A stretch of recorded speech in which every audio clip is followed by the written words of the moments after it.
Shalom and good evening. This is TV7 Israel News broadcasting to you from Jerusalem. And in today's top stories, Israel accused Hamas of using construction material intended for rehabilitating the Gaza Strip to dig offensive tunnels intended for future attacks against the Jewish state.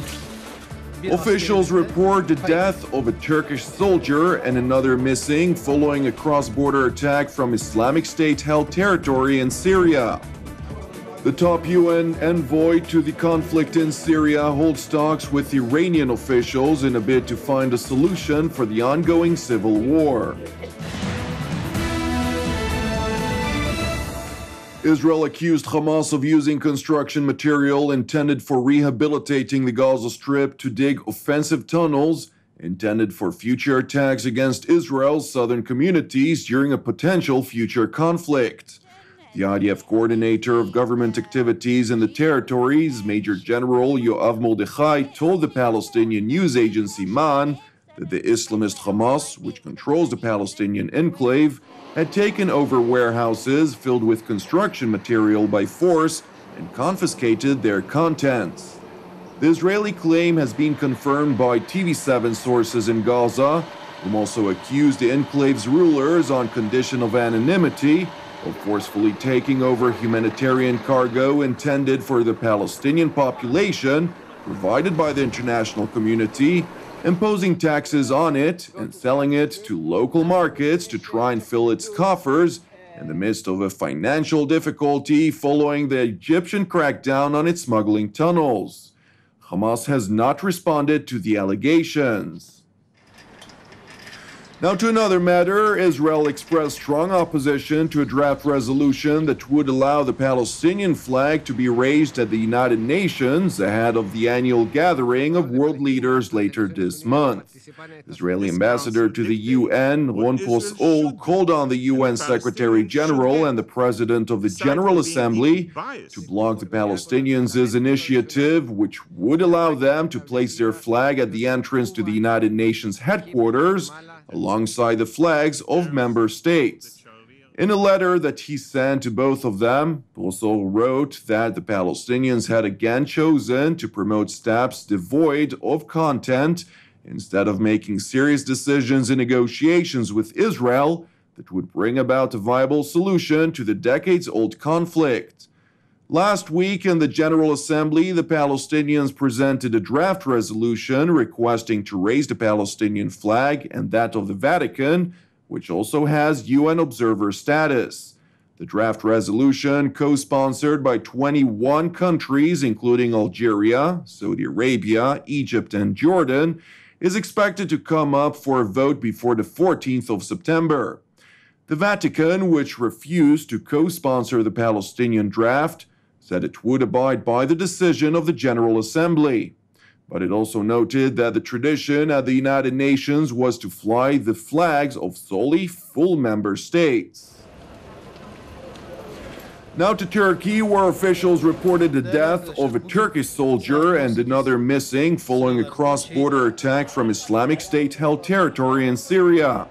Officials stated that a third soldier was lightly wounded in the incident in the southeastern province of Kilis, a Buyuting territory controlled by Islamic State militants for months. Değerli arkadaşlar, bugün saat 18 sıralarında Şehit Mehmet Hudut Karakolu sorumluluk bölgesinde sınır devriyesi yapan askerlerimize Suriye tarafından Türkiye'ye geçmeye çalışan bir kaçakçı grubu ateş açıyor ve bir çatışma çıkıyor. Bu esnada bir askerimiz maalesef şehit oldu. Bir askerimiz de kayıp. Bununla ilgili inceleme ve araştırmalar devam ediyor. Ve bu çatışmaların olduğu bölgede sınırımızda DAEŞ'in, yani Suriye sınırında DAEŞ'in kontrolünde olan bir bölgedir. Turkey has been a reluctant partner in the fight against Islamic State, but in July it stepped up its involvement, launching airstrikes and opening its air bases to the US-led coalition battling the extremist Islamist group.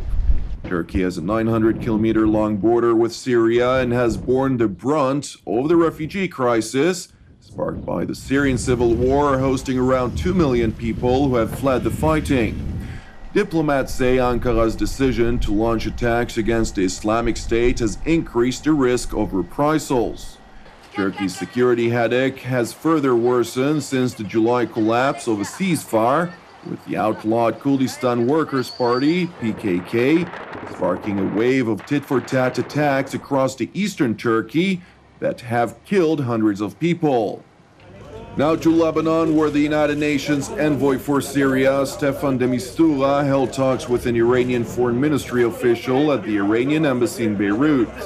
The Iranian official, Deputy Foreign Minister for Arab Affairs, Amir Abdellahian, refused to comment on the contents of the meeting.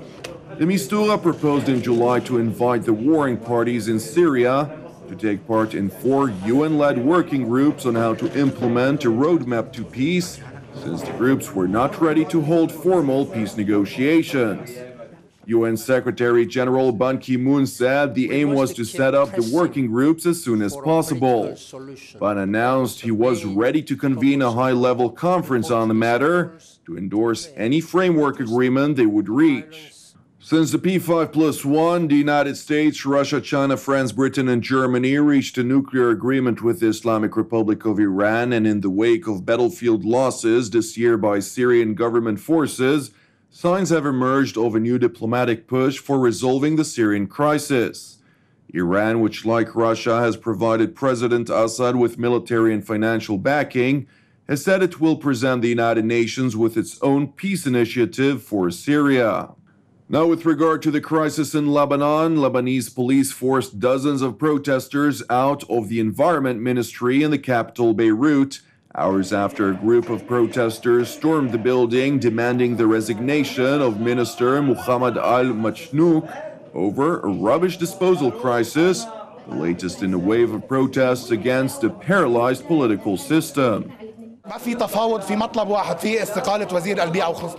Hundreds of other protesters gathered outside the building as riot police took up positions in surrounding streets, and the You Stink anti-government campaign called for a new rally in a nearby square.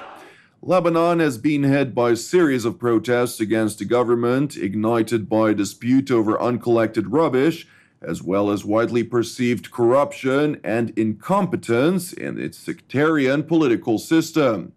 The protests have added friction to an already unstable country, dealing with sectarian tensions as well as more than 1 million refugees whom fled the bloody conflict in neighboring Syria. Now in other news, Egyptian President Abdel Fattah el-Sisi, who is on an official visit to China, met with his Chinese counterpart, President Xi Jinping, followed by a signing ceremony in Beijing, ahead of a large military parade which marks the 70th anniversary of the end of World War II.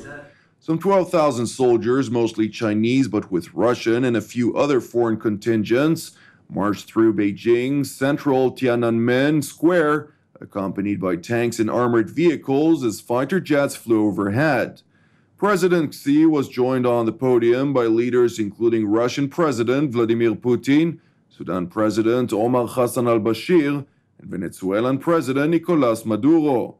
Almost all top Western leaders refrained from attending the ceremony, reportedly alarmed by the apparent jingoism as well as the message a Chinese show of force sends the world, worried by Beijing's military ambitions.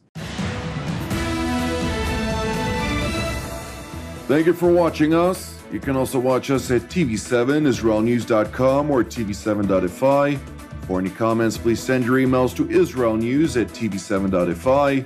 For more updates from Israel and the region, please join our Facebook page at TV7 Israel News. Praying for the peace of Israel and the peace of Jerusalem.